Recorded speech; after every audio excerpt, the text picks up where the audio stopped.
Hello everyone, मैं हूं कविता रल्हन और health wealth and lifestyle channel में आप सभी का स्वागत करती हूं। डेनवेक्स क्लिनिक कैंसर इम्यूनोथेरेपी का ट्रीटमेंट कई सालों से कर रहा है और उसी डेनवेक्स क्लिनिक के विशेषज्ञ डॉक्टर्स जो हैं आज हमारे साथ जुड़े हैं, डॉक्टर रमन यादव और डॉक्टर रेड्डी। आइए इनका वेलकम करते हैं और कैंसर के बारे में कुछ इंपॉर्टेंट बात करते हैं। आप दोनों का बहुत बहुत स्वागत है। कैसे हैं आप? All good, thank you. Thank you so much अपना कीमती वक्त निकालने के लिए और हमारे साथ आज इस वीडियो पे जुड़ने के लिए। डॉक्टर रमन, आपको कई साल हो गए हैं डेनवेक्स क्लिनिक में कैंसर इम्यूनोथेरेपी का ट्रीटमेंट करते हुए। बहुत सारे पेशेंट्स को आपने देखा होगा, कैंसर का ट्रीटमेंट किया होगा, लेकिन फिर भी आज मैं शुरुआत से शुरू करना चाहूँगी। सबसे पहला सवाल मेरा आज के इस वीडियो के लिए है, कैंसर क्या है, क्यों होता है और भारत में ये कितनी बड़ी समस्या है? देखिए कविता, कैंसर बेसिकली में अगर हम सरल भाषा में बात करें तो अनकंट्रोल्ड सेल ग्रोथ है। हमारी बॉडी में एक सेल डिवीज़न की प्रोसेस होती है जिसमें जो पुराने सेल्स हैं वो रिप्लेस हो जाते हैं न्यू सेल से, और इनका एक स्पेसिफिक रेट होता है। बट कैंसर में ड्यू टू एनी रीज़न ये जो सेल डिवीज़न का प्रोसेस है ये बहुत ही तेज़ी से होने लग जाता है और वही आपकी बॉडी में जाके एज ए ट्यूमर डेवलप हो जाता है, जो कि धीरे धीरे आपके लोकल जहाँ पे वो ग्रोथ हो रही है वहाँ पे इफ़ेक्ट करता है और बॉडी के दूसरे ऑर्गन्स को भी धीरे धीरे इफ़ेक्ट करने लग जाता है और उसी को हम कैंसर बोलते हैं। तो बेसिकली इसमें जो रिस्क फैक्टर्स हैं वो ब्रॉडली हम 3 कैटेगरीज में डिवाइड करते हैं। एक होता है आपका लाइफस्टाइल, जिसमें अगर आप स्मोकिंग है, जैसे सब जानते हैं, अल्कोहल कंजप्शन है, आपका वेट ज़्यादा है, ओबेसिटी का है, तो ये आपका रिस्क बढ़ा देते हैं इस तरीके की समस्या होने के लिए। दूसरा इन्वायरमेंटल फैक्टर्स की एक कैटेगरी होती है जिसमें रेडिएशन का एक्सपोजर है या कोई सर्टेन केमिकल्स का एक्सपोजर है आपके ऑक्यूपेशन से रिलेटेड, या कोई आपको पर्टिकुलर इन्फेक्शंस हो जाते हैं तो वो आपका रिस्क बढ़ा देते हैं कि आपको कैंसर डेवलप हो सकता है। और तीसरा होता है जेनेटिक्स, कि आपकी फैमिली में कोई पर्टिकुलर म्यूटेशन रन करती आ रही है और विद टाइम वो जाके आगे आपको डिजीज़ जो है कोज करने में कामयाब हो जाती है। तो ये 3 कैटेगरीज़ में हम बेसिकली डिवाइड करते हैं। दूसरा, आपने पूछा कि ये कितनी बड़ी समस्या है, तो कैंसर काफ़ी गंभीर रूप लेता जा रहा है हमारे देश में। रिसेंटली जो स्टैटिस्टिक्स अभी पब्लिश हुए थे तो उसमें ये बताया गया कि 15 लाख न्यू केसेस जो है लास्ट 2 ईयर्स में जो है डायग्नोज हुए हैं, एंड अनफॉर्चुनेटली 2/3 ऑफ देम जो है वो अपनी जो है जान गंवा बैठे इस डिज़ीज़ से, despite all the recent advances and all. और अभी जो प्रोजेक्शन है उसमें ये है कि नेक्स्ट 15-20 ईयर्स में भी 50% और ज़्यादा केसेस, इससे ज़्यादा हम और देखने को मिलेंगे हमें। और ये बढ़ने के जो कारण हैं वो अगेन हमारी ख़राब लाइफस्टाइल चॉइसेस, ख़राब एनवायरनमेंट। बिल्कुल बिल्कुल यही चीज़ें। देखिए जेनेटिक जो म्यूटेशन है उस पर तो हमारा कोई कंट्रोल है नहीं, वो तो जो आ रहा है हमें मिला है, फैमिली में रन कर रहा है, उस पर कोई कंट्रोल नहीं है। बट हाँ, कुछ फैक्टर्स हैं जो हमारे कंट्रोल में हैं, जिन्हें हम मॉडिफाइबल फैक्टर्स भी बोलते हैं। जैसे लाइफस्टाइल में है कि हम किसी सब्सटेंस का अब्यूज़ करते हैं, ठीक है, इन चीज़ों को हम कंट्रोल कर सकते हैं। फिज़िकल एक्टिविटी नहीं है, ये सब चीज़ें हैं। फूड एडल्ट्रेशन का भी एक बहुत बड़ा इशू है कि चीज़ें पहले बहुत ही हमें नेचुरल और प्योर तरीके से मिलती थी, आजकल ऐसा नहीं है। तो ये पूरा एक रिस्क फैक्टर्स का ग्रुप है जिसकी वजह से बीमारी होने के चांसेस जो हैं वो ज़्यादा हो जाते हैं। राइट, सही कहा आपने। डॉक्टर रेड्डी, अगर कैंसर ट्रीटमेंट की बात करें तो सबसे ज़्यादा जो प्रॉब्लम जो लोगों से सुनाई देती है, जो लोगों से पता चलता है, वो है कि बहुत तकलीफ़ होती है कैंसर के ट्रीटमेंट में। तो ऐसा क्यों है कि सिर्फ कैंसर का इलाज इतना ज़्यादा तकलीफ़ देने वाला क्यों है? देखिए, ऐसे नहीं है कि हर कैंसर में ऐसे होने ज़रूरी है। हिंदुस्तान में थोड़ा लेट डायग्नोसिस होते हैं पेशेंट्स का, और aggressive nature of the disease बोलिए, नहीं तो एसेसिबिलिटी टू द हॉस्पिटल्स बोलिए, तो इन चीज़ों के कारण थोड़ा लेट डायग्नोसिस होता है कैंसर में। और अर्ली स्टेजेस में जो डायग्नोसिस होती है उनका जो अच्छा इलाज होती है और डिसीज़ फ्री भी रहते हैं, और काफ़ी पेशेंट्स हमारे रह चुके हैं भी पहले भी। सो कैंसर के ट्रीटमेंट में बहुत बड़ी सवाल ये है कि एक फ़िनेंशियल एड है, तो काफ़ी ट्रीटमेंट प्रोटोकॉल जो है एक्सपेंसिव होते हैं, और उसके साथ साथ में जो कीमो के रिलेटेड साइड इफ़ेक्ट्स होते हैं। Cancer has got treatments like chemotherapy, radiotherapy and immunotherapy, and chemotherapy has got its own adverse effects, which is a cytotoxic therapy. It has got some adverse effects like weakness, nausea, vomiting, जैसे blood counts कम हो जाना, ये सारी चीज़ों की वजह से थोड़ा डिफ़िकल्टीज़ है कीमो झेलने में। And financially also there is a burden in patients, so cancer usually affects patients financially, emotionally and clinically as well. But in recent advances, there are many drugs which now patients are able to tolerate in a better way. And when you add up immunotherapy along with chemotherapy, the chemo-induced side effects have come down by far extent.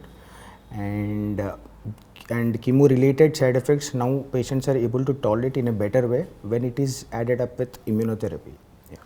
Cancer के बारे में एक और चीज़ जो देखी गई है, अक्सर ऐसा होता है कि कैंसर हुआ, उसका इलाज हुआ, पेशेंट ठीक हो गया, डॉक्टर ने भी कहा कि आप कैंसर फ्री हैं, लेकिन फिर अक्सर ऐसा देखा गया है कि कुछ टाइम के बाद कैंसर लौट कर आता है। तो कैंसर के साथ ऐसा क्यों होता है? देखिए, कैंसर और कैंसर रिलैप्स दोनों ही चीज़ें बड़ी डिफ़िकल्ट हैं। ये इस डिज़ीज़ का नेचर है कि जिस तरीके से ये पहले डेवलप हुई, जो रिस्क फैक्टर्स थे उन्होंने जो इफ़ेक्ट किए बॉडी में, वो विद टाइम जब अगर हमने ट्रीट कर भी लिया उसको पूरी तरीके से, सही हो गए कन्वेंशनल ट्रीटमेंट से, लेटेस्ट एडवांस ट्रीटमेंट से, तो वो वापस लौट के आने का पोटेंशियल हमेशा रखता है। जब तक हमारी एडेप्टिव इम्यूनिटी अंदर से काम नहीं करेगी तो डिजीज़ के लौटने के हमेशा चांसेस रहते हैं। मतलब कैंसर सेल्स कुछ रह जाते हैं? नहीं, ऐसा नहीं है। टाइम के साथ न्यू कैंसर सेल डेवलप होते हैं। जब हमने डिजीज़ फ्री अनाउंस किया तो मतलब कोई एक्टिव ट्यूमर सेल्स हमें नहीं मिले बॉडी में ना, हम जैसे स्कैन करते हैं तो कोई एक्टिव सेल्स नहीं मिले हमें। पेट स्कैन नॉर्मल मिला, मींस कि उसमें कोई एक्टिविटी नज़र नहीं आई। बट कोई अगर डेड सेल्स कोई बैठे हैं, नेसेंट सेल्स बैठे हैं जो टाइम के साथ फिर से रीग्रो कर सकते हैं, या न्यू कैंसर सेल्स फिर से रीडेवलप हो सकते हैं, तो उनका पोटेंशियल तो रहता ही है। और ये देखिए, कैंसर अपने आप में एक इंडिविजुअलिज डिजीज़ है, ये जनरलाइजेशन नहीं कर सकते। आप देखेंगे सेम डिजीज़ में, सेम स्टेज में पेशेंट का ट्रीटमेंट का रिस्पॉन्स अलग अलग आता है। किसी को सालों तक रिलैप्स नहीं होता है, वो पूरी तरीके से क्योर हो जाते हैं, कुछ को महीनों में या साल भर के अंदर ही आ जाता है। तो एक तो हमें डायग्नोसिस किस स्टेज पे हुआ और किस तरीके का कैंसर था, ये बहुत ही मैटर करता है। दूसरा ये है कि हमने क्या ट्रीटमेंट दिया। आजकल जो रिसेंट एडवांसेस आ रहे हैं जिसमें हम एक बार डिजीज़ फ्री हो जाते हैं तो मेंटेनेंस के लिए उसमें कुछ ऐसे ड्रग्स हैं, चाहे इम्यूनोथेरेपीज़ हों, टारगेट थेरेपीज़ हों, जैसे हम ब्रेस्ट कैंसर में हार्मोन थेरेपी की बात करते हैं, तो वो मेंटेनेंस में चलते रहते हैं लॉन्ग ड्यूरेशन तक, ताकि डिजीज़ को रीडेवलप होने के या रिलैप्स करने के चांसेस ना मिले। और दूसरा ये है कि एक बार हम डिजीज़ फ्री हो जाते हैं तो भी हमें रेगुलरली डॉक्टर से अपने फॉलोअप करते रहना चाहिए, क्योंकि जितना जल्दी हम अगेन डिटेक्शन कर पाएंगे उतना ज़्यादा हमारे लिए बेटर होगा। तो अपने आप में कैंसर रिलैप्स उतना ही जो है एक बड़ी चीज़ है जितना कि फर्स्ट टाइम में कैंसर डायग्नोज हुआ था। अगर किसी को ब्रेस्ट कैंसर हुआ है, किसी लेडी को, और उसके बाद शी हैज़ रिकवर्ड, वो बिल्कुल ठीक हो गई, अगर कैंसर रिलैप्स होता है तो क्या ब्रेस्ट कैंसर का ही रिलैप्स होगा या वो कोई और कैंसर भी डेवलप कर सकती हैं? नहीं, इसमें दोनों चीज़ें हैं। यूजुअली रिलैप्स होता है कि आपका जो पहले जो टाइप ऑफ कैंसर था वही आया, चाहे आपका उसी एरिया में जहाँ फर्स्ट टाइम था, मान लीजिए पोस्ट ऑपरेटिव बेड में, या हमने पूरी तरीके से सर्जरी करके ब्रेस्ट को रिमूव नहीं किया था, सिर्फ लंप को ही निकाला था, वहाँ पर बन गया, या बॉडी के किसी दूसरे पार्ट में भी आ सकता है। ये ज़्यादा कॉमन होता है अगर हम कंपेयर करें। कभी कभार क्या होता है कि अगर कोई जेनेटिक म्यूटेशन है तो आपको किसी दूसरे टाइप का कैंसर उसकी वजह से हो जाता है, जो कि आपका पहले उससे रिलेटेड नहीं होगा जो फर्स्ट टाइम में डायग्नोसिस हुआ था। तो कंपैरेटिवली थोड़ा रेयर फिनोमिना है, बट ऐसे केसेस भी हो जाते हैं। Doctor Reddy, Denvax clinic cancer immunotherapy का ट्रीटमेंट लगभग 2 डेकेड से कर रहा है। What I want to know is, क्या ये ट्रेडिशनल कैंसर ट्रीटमेंट जो होता था उससे बहुत ज़्यादा अलग है, या ये जो एग्जिस्टिंग कैंसर ट्रीटमेंट है उसका फ्यूचर या उसका एक्सटेंशन है? See, immunotherapy एक broad term होती है. When you talk about immunotherapy, basically it is of 2 types. One which is readily available in the medical shops, and that is called in a form of passive immunotherapy. For that, the patients will undergo a tissue test called PD-L1 or PD-1. If that test is positive, then only that particular immunotherapy will work. There are drugs available in the market like CTLA-4 inhibitors like ipilimumab, like PD-1 inhibitors like nivolumab or pembrolizumab, and PD-L1 inhibitors like atezolizumab, durvalumab. And these are all monoclonal antibodies which will target particular protein called PD-L1. So this is called immunotherapy, which is in passive form, which is available in the medical shop, which is same and similar for all the patients. But coming to dendritic, it is an autologous therapy which is specific for each patient, which is made out of patient's own blood by using tumor specific antigen, and by making dendritic cells. These dendritic cells will eventually activate T cells and B cells in the body, and these T cells and B cells will be searching for a cancer cell. When and where they find a cancer cell, it will act only in the tumor microenvironment. So in a form, it is a targeted therapy. It is going to act only upon a cancer cell. It will never damage any normal cell, unlike chemotherapy. So this is a basic difference between a dendritic cell therapy and a passive immunotherapy which is available in the medical shops. देखिए, जैसा doctor Reddy ने बताया कि जो इम्यूनोथेरेपीज़ है, these are basically, जितना मैं समझता हूँ कि फ्यूचर है ये कैंसर ट्रीटमेंट का ना, कन्वेंशनल ट्रीटमेंट का एक्सटेंशन भी है और फ्यूचर भी है। तो जो डेंड्राइटिक सेल थेरेपी है उसका जो ये ऑटोलोगस है, मतलब पेशेंट के ओन ब्लड सेल से ही बनता है ये, तो उसको 2004 से doctor Jamal and doctor Sharmin ma'am मिलकर इंडिया में कर रहे हैं लास्ट 20 ईयर्स से। और ये एक ऑटोलोगस थेरेपी है, ये बहुत ही पर्सनलाइज्ड या टेलर मेड मेडिसिन है। वो जो पैसिव इम्यूनोथेरेपीज़ में या जो मोनोक्लोनल एंटीबॉडीज़ या इम्यून चेक पॉइंट इनिबिटर्स बोल देते हैं, उससे डिफरेंट है। वो एक पर्टिकुलर टेस्ट पे, जैसा डॉक्टर रेड्डी ने बताया कि डिपेंडेंट होते हैं कि वो टेस्ट पॉजिटिव आए नेगेटिव आए, उसके बेसिस पे हम यूज़ करते हैं। ये आपकी एडेप्टिव या इनेट इम्यूनिटी को बढ़ाता है ताकि आपकी बॉडी में एंटी ट्यूमर इम्यूनिटी डेवलप हो एग्जिस्टिंग डिजीज़ को कंट्रोल करने के लिए, साथ में फ्यूचर रिलैप्सिस को प्रिवेंट करने के लिए भी। तो आपने बहुत सारे फ़ायदे गिनवाए कि जो हम डेनवेक्स क्लिनिक पर कैंसर इम्यूनोथेरेपी करते हैं उसके कितने सारे फ़ायदे हैं और विदाउट एनी साइड इफ़ेक्ट्स लोगों को ठीक किया जा सकता है। मैं जानना चाहती हूँ, डेनवेक्स कैंसर इम्यूनोथेरेपी अगर कोई पेशेंट लेना चाहते हैं तो कब लें और कैसे ली जा सकती है? कविता, मेरा पर्सनल मानना ये है कि कैंसर को हमें एक पर्सनलाइज्ड डिजीज़ की तरह ट्रीट करना चाहिए। अगर हम हर पेशेंट को एक बुकिश ट्रीटमेंट लाइंस पे लेके चलेंगे तो रिजल्ट्स वेरी करते हैं।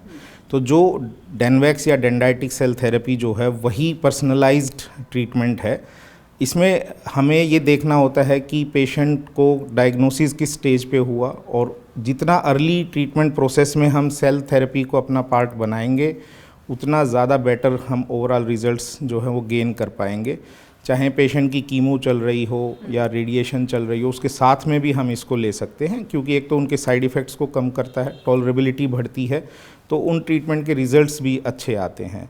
अगर आइडियली हम देखें कि कौन से पेशेंट जो है वो आइडियल कैंडिडेट्स हैं, तो उसमें जिन पेशेंट्स की सर्जरी हुई है या जो डिजीज़ फ्री हो गए हैं, those are the best candidates जिनको सेल थेरेपी ज़रूर लेनी चाहिए ताकि हम उनके फ्यूचर रिलैप्सिस को प्रिवेंट कर सके, बॉडी में इम्यूनिटी डेवलप हो अगेंस्ट द डिजीज़, तो हम डिजीज़ फ्री रह सके।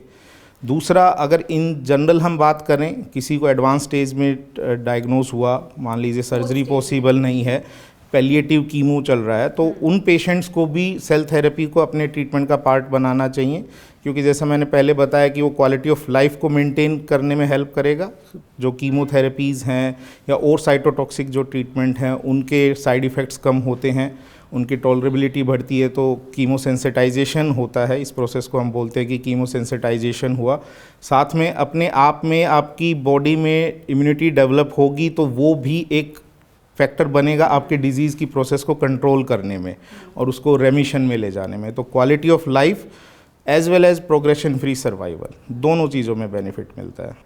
डॉक्टर रमन, अगर मैं कुछ सिम्टम्स आपको बोलूँ, अगर कुछ आप हमें ऐसे ही बता सकें कि जो लोग इम्यूनोथेरेपी ले रहे होते हैं पेशेंट्स, वो धीरे धीरे फर्स्ट फ्यू डोजेस के बाद क्या चेंजेस महसूस कर सकते हैं अपनी बॉडी में? देखिए, यूजुअली कैंसर से रिलेटेड दो तरीके की कैटेगरी में सिम्टम्स आते हैं। एक लोकलाइज्ड एरिया जहाँ पे ट्यूमर डेवलप हुआ था वहाँ पे क्या क्या सिम्टम्स आए, और एक होता है पूरा जनरलाइज सिम्टम्स कि पेशेंट को वीकनेस, फटीग रहेगा, उनका एपेटाइट बहुत कम होता जाता है, वेट लॉस होने लग जाता है, और जहाँ पर ट्यूमर उस एरिया में पेन रहना, क्योंकि वो आसपास के स्ट्रक्चर्स को, नर्व्स को, मसल्स को डैमेज करता है।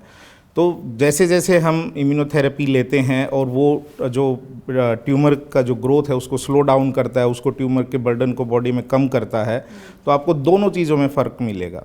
सबसे पहले आपके जो हैं, जैसे आपका पेन है वो कम होना शुरू हो जाता है। जो डिमांड है आपकी पेन किलर्स की, पेशेंट से हम यूजुअली पूछते हैं कि आपने 3 डोजेज़ लिए, उससे पहले आप कितने पेन किलर्स पर डे आपको लेना पड़ता था, तो ग्रेजुअली वो बताते हैं कि अब हम 1 टैबलेट 2 टैबलेट से काम चल जाता है। पहले एक पर्टिकुलर एवरी 4-5 आवर्स पे हमें रिपीट करना पड़ता था। इस तरीके से चेंजेस मिलते हैं। दूसरा, उनका एपेटाइट बेटर होना, वीकनेस एंड फटीग इम्प्रूव होना, न्यूट्रिशन इम्प्रूव हुआ तो आपका वेट गेन होना, तो ये इस तरीके से जो है सिम्टोमेटिक इम्प्रूवमेंट इनिशियली मिलता है। और जब कोर्स कंप्लीट होता है या बीच में हम फिर उसको टेस्ट से और रेडियोलॉजिकल टेस्ट के माध्यम से उसको जो है इस्टेब्लिश करते हैं कि हाँ ये बेनिफिट्स आ रहे हैं। डॉक्टर रेड्डी, जो लोग पहली बार ये वीडियो देख रहे हैं और जिनको इम्यूनोथेरेपी के बारे में ज़्यादा नहीं पता, उनको ब्रीफ में आप बताना चाहेंगे इम्यूनोथेरेपी कैसे इलाज करती है कैंसर का? जब पेशेंट का इम्यून सिस्टम काम नहीं करती है, कोई म्यूटेशन को पहचानने में उसका इम्यून सिस्टम असमर्थ है, तभी वो कैंसर के रूप में बदलाव लेते हैं। सो वी आर मोर और less we are addressing the same point. हम पेशेंट का इम्यून सिस्टम को ये कैंसर का पहचान दे रहे हैं बाहर से, ताकि खुद का इम्यून सिस्टम जो है ये कैंसर सेल्स को पहचानने लगे और उसके ऊपर काम करने लगे। जैसा डॉक्टर रेड्डी ने कहा कि ये इम्यून सिस्टम को पहचान देना है कि उसे ये समझ में आए कि बीमारी शरीर में क्या हो रही है, ताकि वो उसको कंट्रोल कर सके, ठीक कर सके। अब ये समझिए कि रिस्क फैक्टर्स हैं, बट हर किसी को कैंसर नहीं होता। स्मोकिंग करते हैं लोग, बट सबको कैंसर नहीं होता, और नॉन स्मोकर्स को भी होता है जिनके कोई एड्रेसेबल रिस्क फैक्टर्स नहीं है। इवन जेनेटिक म्यूटेशंस की हम बात करें तो म्यूटेशन का होना कैंसर के होने के बराबर नहीं है कि आपको लाइफ टाइम में होगा ही होगा। तो कहीं ना कहीं इम्यून सिस्टम एक बहुत क्रूशियल रोल प्ले करता है। ये आप समझिए हमारा फर्स्ट लाइन ऑफ डिफेंस है।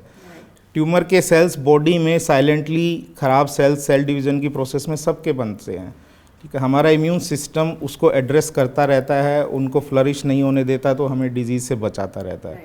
तो कहीं ना कहीं एक इम्यूनोथेरेपी के पीछे जो रीज़न है इसका प्रचलन बढ़ने का, वो यही है कि ट्यूमर के सेल्स बने, इम्यून सिस्टम अपना काम ठीक से नहीं कर पाया या वो ब्रीच हो गया, इसीलिए आपको कैंसर डेवलप हुआ, ठीक है। तो वही काम हम सेल थेरेपी से करते हैं कि हमने लेबोरेटरी में जो हमारे वाइट ब्लड सेल्स हैं, मोनोसाइट्स हैं, उनको इस लायक बनाया टेक्नोलॉजी के माध्यम से कि वो जाके ट्यूमर सेल्स के खिलाफ काम कर सकें।